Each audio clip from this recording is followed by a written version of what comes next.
Hugh, welcome to Run with Fitpage. It's our weekly podcast, and it's an absolute honor to have you with us today. I'm happy to be here. We were discussing backstage that Tata Mumbai Marathon has been something that we all closely associate with.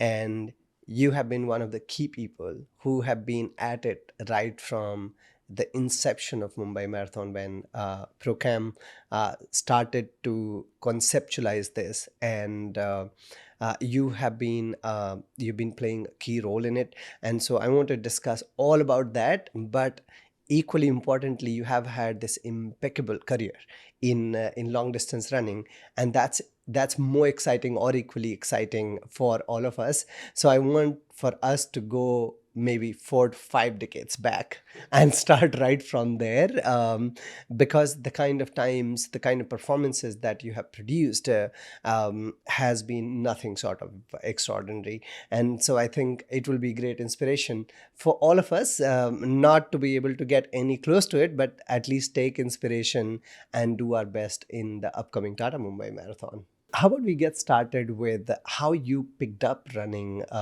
in the UK? Well, it was a completely informal process. I mean, it's just like the Kenyans. You if you want to get somewhere, you run there, and that was sort of my attitude really. That it was too slow to walk to school, so I would run. And it wasn't that far. It's maybe a kilometre or something. But doing that 4 times a day, back for lunch hour sort of thing.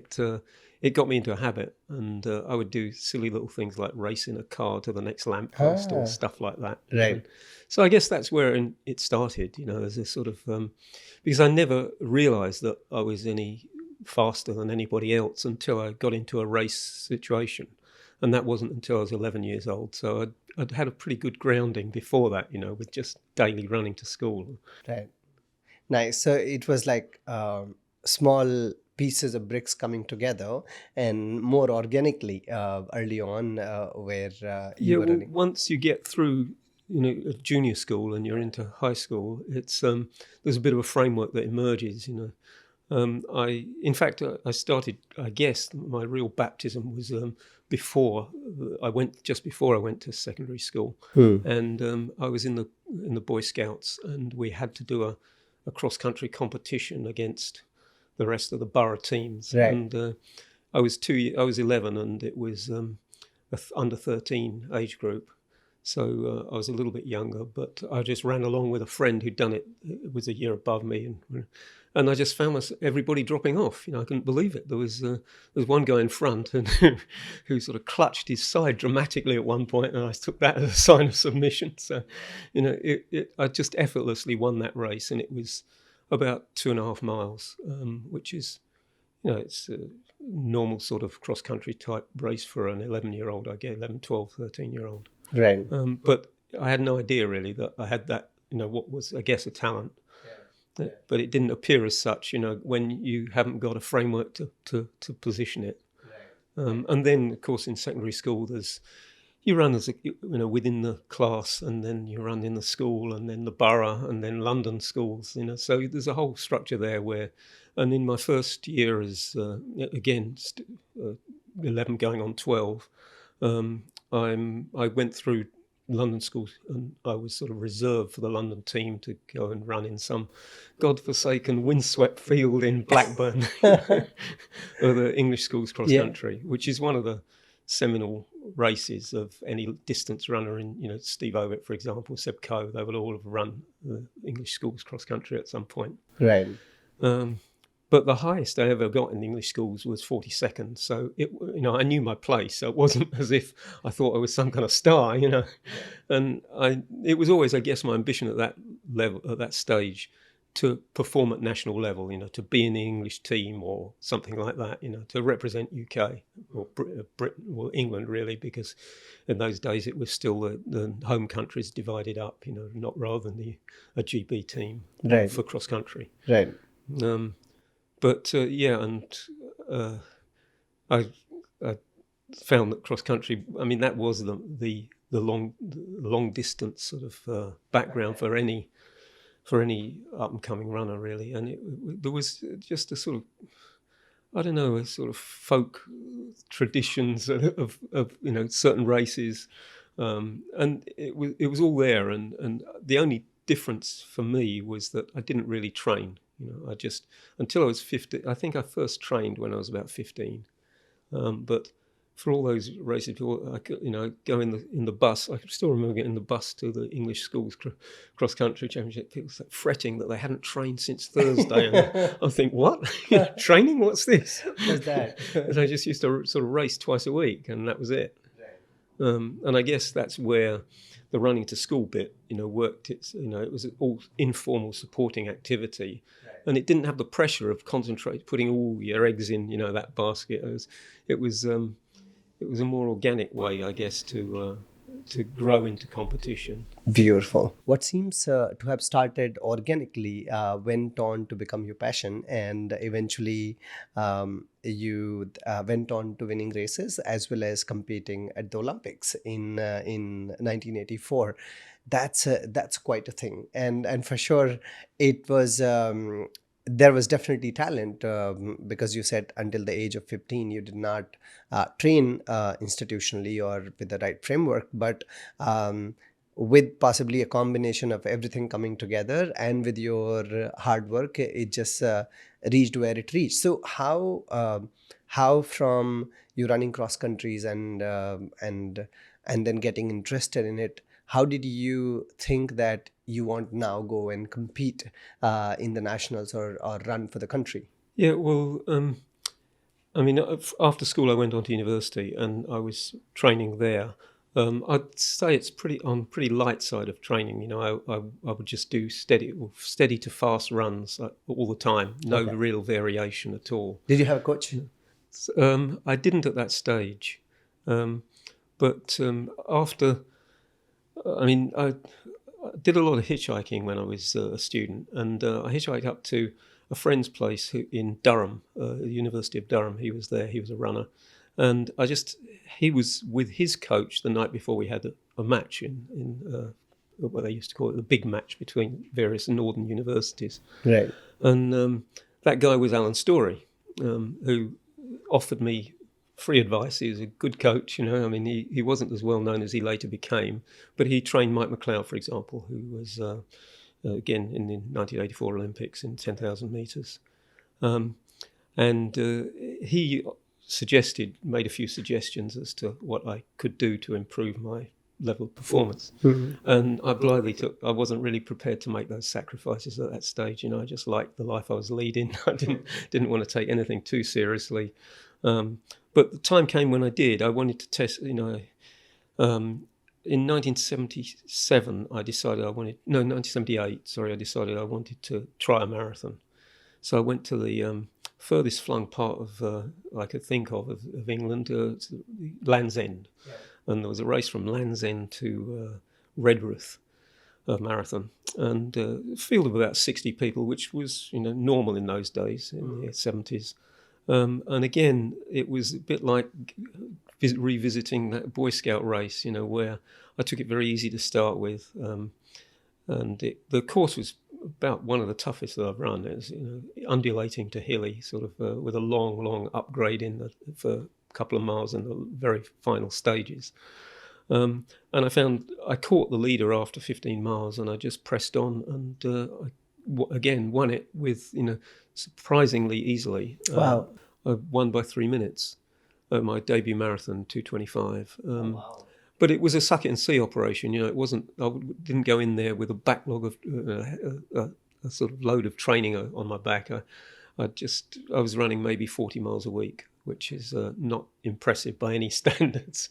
But I then decided I'd do one every year just to see how it would go. And the next year I improved by 5 minutes. And then the year after was, I think, the Moscow Olympic trial. Okay. And I was sort of doing okay in that until the last 3 miles. I doubled up with a stitch and dropped to about 14th, I think it was, in the race. And it was still a personal best, but each of these races, apart from the first one, I felt that I hadn't really done myself justice. Okay. And I went back to Alan Storey to ask, what I should do and he gave me as I say, he was living in Durham. I was in Liverpool at university at that stage. So it was a long distance thing. I was on the phone to him. He would tell me what he thought would be productive for me to try as particular dedicated sessions, and how hard to take it. And that resulted in my times coming down from 225, 220 to 28, to nearly 219. That was the one where I had the stitch. But gradually, the marathon training that I was doing sort of had its impact on shorter distance stuff back on the cross country, and I finished I think 8th in the national cross country, which in those days was all the top distance runners in the UK, in England certainly. And I ran in the world cross country and finished 42nd, I think, again. Okay. 42nd seems to be a magic number. Yeah, from school to the world. But we won the team event. Okay. And so I finally I'd made it. That was what I set out to in my mind. That was what the pinnacle of achievement was, to represent my country and do well. But of course, it's never enough. Once you've got there, you want to go further. And I continued with the marathon exploration, and that it was the big jump was from 1980, where at Moscow trial, where I was doubled up, to the following year, 1981. Where I knocked, it was on a pretty hilly course, and I knocked 5 minutes off my best time. I ran 2:14, and it was that race really, more than the London Marathon, which is memorable in as much as when I did that, I knew I had what it took to live on, at an international level with other runners of that ability. Oh wow, awesome! And by now, were you training or taking advice from the same friend, or? Yes. And Alan's been really my only coach. Apart from my maths teacher in junior school, Right. who was just so enthusiastic that it pulled me through rough patches and kept me running. Yeah. Right, and then your peak came between 1982 to 1987, and each of the races you ran in were fairly consistent, almost sub 210. You were at 209 and 211. That's how your almost all the races looked like. So now, back then, was it a result of this built up with the help of your coach, or did you see that now you had reached a level where you had started to perform your best? Yeah, I mean, I improved really continuously until London Marathon in 1982. My times came down, 2:11 or 2:13, 2:11. Yeah. From 2:11 it went down straight down to 2:10. Yes, in Tokyo, and then 3 months later in London 2:9:24, which is remained my personal best. But in September of 1982, I had a problem which eventually I was operated for in November in my heel. It was calcification of the heel bone. And it was just irritating the insertion of the Achilles tendon. Okay. So that I sort of had to go back to basics again. In 1983, it was a question of building up gradually, trying to get back to the form that I was in previously. 1983, that was the inaugural World Championships in Helsinki for athletics. Athletics never had a World Championships before 1983. Oh, wow. Okay. So that was the aim, was to get into the team for that, and the selectors gave me sort of a privilege of sort of from my past performance to demonstrate fitness later than the trial itself. So I ran in Stockholm in June, and I ran the course record 2:11:37. It's a tough course for Stockholm. And it remained the course record for 33 years. Wow, yeah. But that was enough, and then I went on to run the World Championships. Unfortunately, I ran slightly faster in the World Championships, 2:11:15, I think, but it wasn't. I was 8th, and I was disappointed with that, really, especially because the guy who finished behind me, the Swedish favourite, Kjell-Erik Stahl, he was a close finisher with Waldemar Cierpinski for the bronze medal place. Oh. So I was, still sort of looking at those sort of things Right. and not quite getting it, Got it. And by now, London Marathon had started as well. I remember when I was speaking with Hugh Brusher, he talked about the story of how it started, and I'm sure you were one of the first ones who started running the race from the very start, isn't it? No, I was injured in 1981 when the first race was held, but 5 weeks later I ran the English trial in Rugby, this tough course in which it was my breakthrough race really. Right.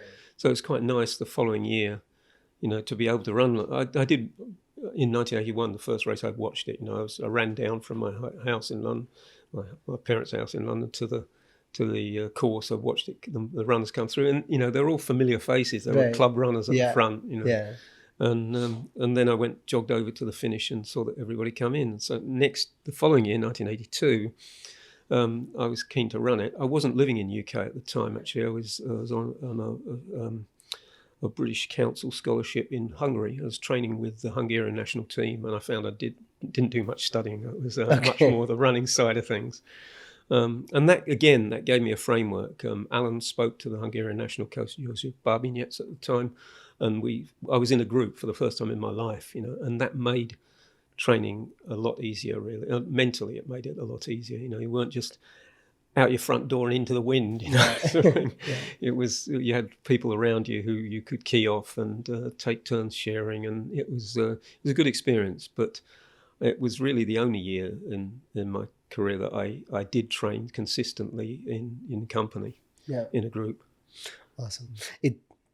It's just so surreal to listen through your story of something that was 4 decades ago and just seems like as of yesterday. Then it happened, and there is so much that has gone into richness of your experience, not only in running, but also now giving back to the community. In late 90s, you became the secretary of AIMS, and excuse me, late 90s you became the secretary of AIMS, and that is now the leader for course measurements. And here we stand today, right before the Mumbai marathon that's going to take place. And like we were discussing backstage before we started the conversation, that now we can run the race without having to worry whether the course is going to be short or it's going to be different than what it's intended to be. How it has all evolved over a period of time. Yeah, well, I'll jump straight forward to from that, because nowadays everybody thinks they know how far the course is because they wear a GPS. Yeah, and that's the big fallacy that in testifying to the length of a course, is that you're measuring a certain thing. You're measuring an ideal line. You're not measuring where the runner runs. And most runners run all over the place to collect drinks, to take pictures, to talk to their friends, or to just go wide because the crush is too great. And that adds to the distance. So when 42195 comes up on their GPS, that's not how it would have been a lot shorter if they hadn't done all those things. So it's a bit frustrating, really, as a measure, to continually be second guessed by people wearing GPS watches. But having said that, they're a very useful tool in measurement as well, to get the ballpark correct before you start to do the final measurement. No, you're so right, because earlier, when I was not aware of it, I would do my races and I would think, this doesn't seem like the right distance. I just did in a half marathon, my watch is showing 300 meters more. In a marathon is showing 500 meters more or something like that.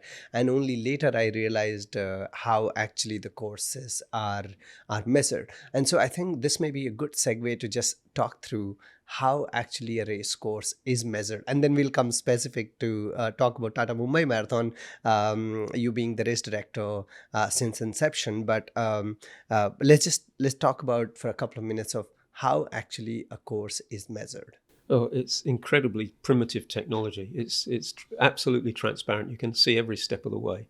First, you take a steel tape and you measure out a baseline. Like that's been map making of old, for centuries. That's what people have done. Measure a baseline, and from then it goes on to triangulate. But for measuring courses, all you're doing is you've got a piece of road, on a consistent surface, tarmac, usually, and as long as you know that distance, you can correlate to the number of revolutions of a bicycle wheel. But you don't count them as revolutions. You count them with a counter stuck in the front fork of the bicycle wheel, and that gives you so many counts per revolution. It doesn't matter how many. What matters is how many counts to that measured distance that you have, and it can be any distance. It can be 321.56 meters or whatever. Yeah. And you just divide your you do it a few times to get an average so that you can repeat that level of performance, and then you just divide that number that you've got, the average number, by the distance, and you've got a number of counts per meter. So then you can measure anything you want and convert it back to meters in counts. Using the bicycle to traverse the exact route, the theoretical shortest possible route. That's what we're measuring. It's a concept, and hardly any runner can ever do that in a race, even when they're way out front. Like, for example, Paula Radcliffe in her day, she'd be way out front. She could choose where she wanted to go on the road, take the corners however close she wanted to, but she wouldn't. She would go over to one side of the road because it was shady, or she'd go to the other side of the road because there's a camber. Yeah. Or there's any number of reasons why you might choose to run slightly further than this theoretical shortest possible route. Right. Wow. So it seems like if people thought the course is measured in a car or course is measured using GPS, they are wrong. It's measured on a bicycle. Yeah, well, in the old days, it was measured by car odometers, and that was notoriously inaccurate. And well, there's a world record supposedly from 1969, I think. Derek Clayton ran in Antwerp 28:33. And it's pretty, you can never prove it because the course doesn't exist anymore. But it's a highly suspect mark, even though he was a brilliant runner and had set a world record at 2:9:36, I think, a year before. But it was, it's car odometers are notoriously inaccurate, and the Belgian national measurement system seemed to be drive it 3 times and take the average. Oh, wow. But driving a car, you're taking everything, you're moving in a completely different way, and the odometers aren't that accurate. Certainly weren't in those days. Maybe a bit more accurate now. So the lines that we see, the blue lines, mostly on certain courses, or a particular strip of 3 lines when you go to World Major, for example, I see 3 lines is an Adidas thing. Right. But the blue line is just a line of any sort of. It can be 3 little lines, or 1 thick line, or a continuous line, or a dotted line. Right. But it's an indicative of where we measured. Okay. I mean. Generally, I'm responsible for assisting with the Blue Line operation in London, and there, it's a painting unit rigged up in the back of a pickup, and it's computerized so that no matter what speed you're going, it always gives you 1 meter every 4.5 meters. Okay. 1 meter line, 4.5 blank, 1 meter line, like that. But it can't take the corners anything like as close as we would on. I mean, we measure 30 centimeters from the curb. A truck like that is 1.5 meters from the curb, probably. But that's not a fault, because it looks much better on TV. If you see the line going right towards the crush barriers, you think it just looks odd. Yeah. But no, as I say, the blue line is indicative of the measurement line. It's not as tight a line. It's not the shortest possible route that you could run. Theoretically. Understood. Yeah. But I think one of the ways it could be that if you want to be closer to the distance, then if you try to be around that line, if at all, you have an opportunity to, because if you start late in the pack, or you are in an enclosure where there are a lot more runners, you'll not even be able to figure out where the line is, because there are so many people, right? Yes. No, it's certainly helpful, and it's a good publicity tool as well. When the blue line is painted, then the marathon's coming. Yeah, I know. It's okay. Now the city is getting ready for the race. Coming back to now to Tata Mumbai Marathon, this has been a race which is so dear to us, and all of us here in India, as well as people from Asia, as well as from around the world, they look forward to this race. The elites come to India, they participate in the event. All of us, amateur and recreational runners, we want to be part of it. Like I was saying backstage, that we change our schedule to be able to be in Mumbai, either to support runners or to run ourselves. And you have been with this race right from the very start. How about you talk through that story, how it all came together? Well, actually, it starts with a story because Alan Story was the general manager of the London Marathon and my coach in 2003. And that's when Vivek and Anil Singh came out to London Marathon to sort of scope out what's involved in putting on a race of that sort. And I came, they invited Alan and I to come. Alan was general manager of London Marathon. I was just, I was getting involved in some of the jobs around that. And we, Anil and Vivek invited us back. Alan had been out, I think, in March of 2003, but we came back out in May after London Marathon. And we had a major session with quite a lot of the then staff of ProCam who were keen to learn generally about what's involved in a road running event, mass road running event. And that took quite a long time. There was, and we weren't entirely successful in that first year because it was a great experience, but it was there was some sort of culture clash involved as well because distance running mass participation running was not a thing in India at that time. Yeah. It was that ProCam were blazing the trail very much to the extent that we didn't know what would happen in race week. Would people sign up? Would they point themselves in the right direction? There's so many different factors involved, and any of those not going right could involve something of a disaster. But it was a decent enough show for us to know that but we knew that the next one would be far, far better. So it was particularly helpful from the mayor of Mumbai back in that day, who was quite a strong supporter of us, to the extent that he was instrumental in getting the police signed up to the idea of a marathon. Whereas, of course, it's everywhere throughout the world. The first reaction of the police is, "We can't stop the traffic for that." Yeah. Yeah. But it takes quite a lot of effort to break through that, and we were very, very lucky with the then mayor of Mumbai, who was a great supporter of the idea. Got it.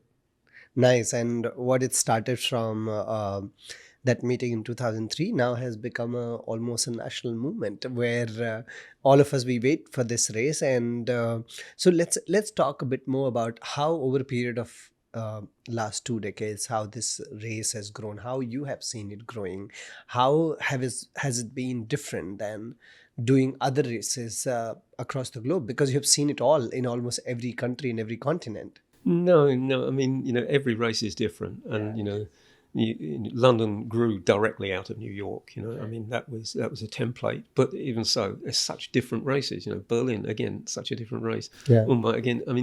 Mumbai, it was new territory. London, Berlin, Europe. United States. That was a traditional sort of running area. But bringing it to Mumbai, especially Mumbai compared to other parts of India, perhaps, which might be more climatically favourable, I thought it was a hard sell at the time. I thought the climate, it just isn't right for it. Yeah. But that was looking at it, I guess, more from an elite runner's perspective than at a mass participation, where the idea is to participate and to get.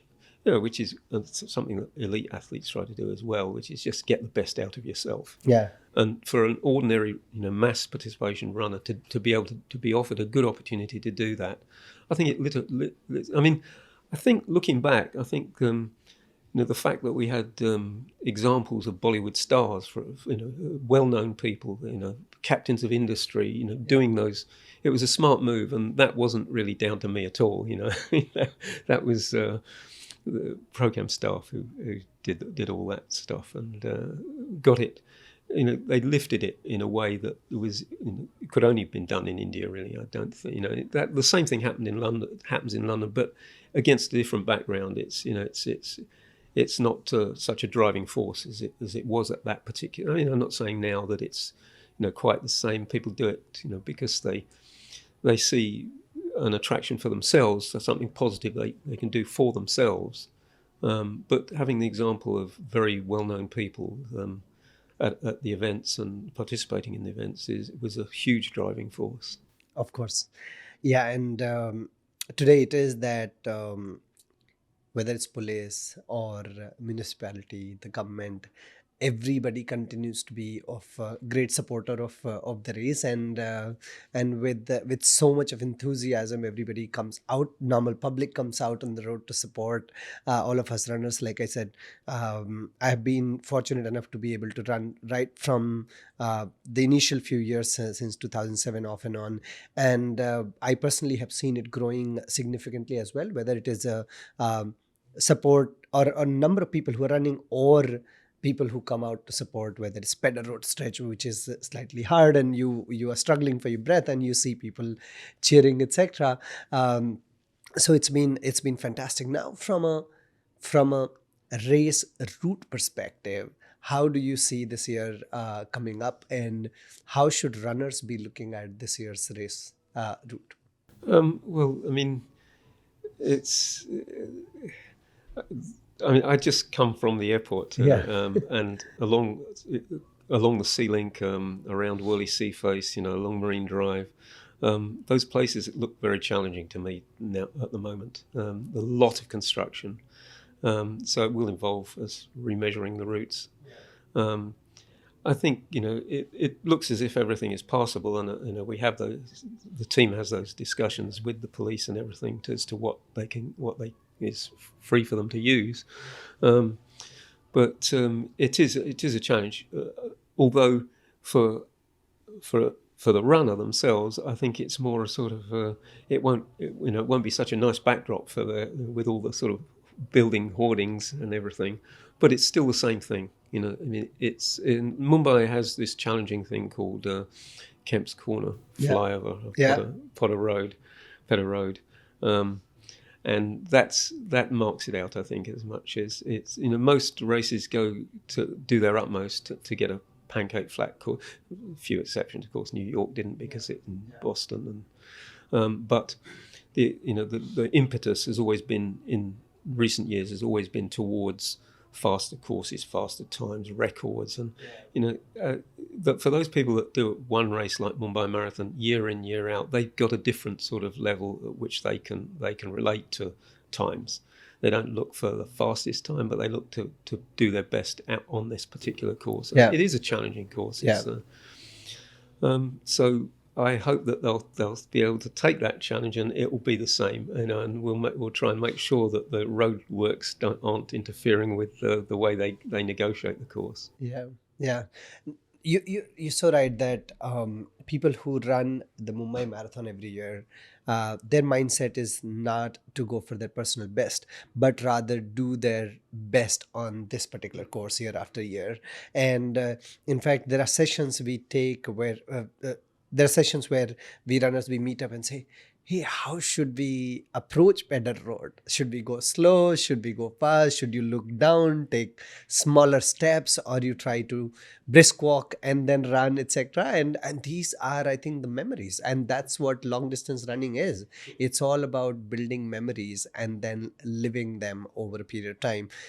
If someone is running the marathon or the half marathon for the first time, you as a race director, how and what would you suggest for them to think and keep in mind as they prepare for the last week before the race day comes up? Yeah, well, the last week is a bit late, I mean, it's if you're preparing seriously, you should have been doing it before then. Yeah. But in any event, I think the tendency in the last week is to overdo things. Yeah. And you should be tapering off, getting a bit more sleep, getting eating the right kind of diet, more carbohydrates perhaps towards the race itself. But I think and it equally in the race itself, you still, there's all that nervous energy built up, and when the starting gun goes, or you cross that starting line, Yeah. then the impetus is there, and you want to sort of dodge through people to get to, you think you're going to sustain a faster pace than you really can, and it's much better to hang back and just contain yourself, and maybe go even a little bit slower than you think you should be going, because it's far easier to make up time in the second part and you can lose it dramatically in the second part, or in the final parts of a race. Whereas if you've started off easier for the first half and just take it from there, it's you're likely to have a far more comfortable journey. Yeah, and it's fairly easy to get carried away and run too fast in the start, and then it becomes quite suffering. That's the race. Yes. Yeah, in the later part. So you're right that even if you feel, I always suggest this to people, if in the start you think you are going fast, you're definitely going fast. If you think you're going slow, you're not going slow. You should stay to be slow, and at a later stage your body will tell how fast can you get, and you need to allow for your body to tell you how fast can you go, and not go and start chasing right from the start, because the course is not going anywhere. There is all the support that's going to be there for you, and it's your time. When you cross the start line, that's where your time starts, so people don't need to be worried about. Now, I know you're going to be busy, very, very busy for the next 1 week leading up to the race, and making sure all of us run on the best possible course that's possible in the given constraints anywhere, right? Before the race, it's always like, for example, before Pune Half Marathon in November, when we were planning, we were thinking, okay, will it will there be a metro work, will there be something coming up last moment? These things are always keep coming up, and I'm sure you as race director, you see some of the unique challenges here in the country. um, Even though those things keep coming up, I know you're going to manage all of it, and have a beautiful course for us as we come on 15th of January. But before we sign off, is there any other advice you would like to give to our runners who are going to run the course on 15th of January? No, it is just this scaling back in the final few days. To don't go and spend all the afternoon wandering around the expo. Yeah. That's a very tiring experience. Wear you down in no time. But yeah, I mean, I never found that I prefer to keep myself to myself really before a race start, before an important race. But it may be that you want to mix with other people, maybe non-runners, just to sort of keep your mind sort of more relaxed, and not have it all just fully focusing on this terrible task that you've got put in front of you. Yeah. Because it's you will do it. If you've prepared anything like, the race situation will raise you above your game. And you just got to let that happen in a sort of benign way. You don't attack the race, but let it lift you in the latter stages. Yeah, true. No, thank you so much for that. And I know you're tired. You came directly from the airport and agreed to speak with us. Thank you so much for that. We will let you rest a bit before all the work starts.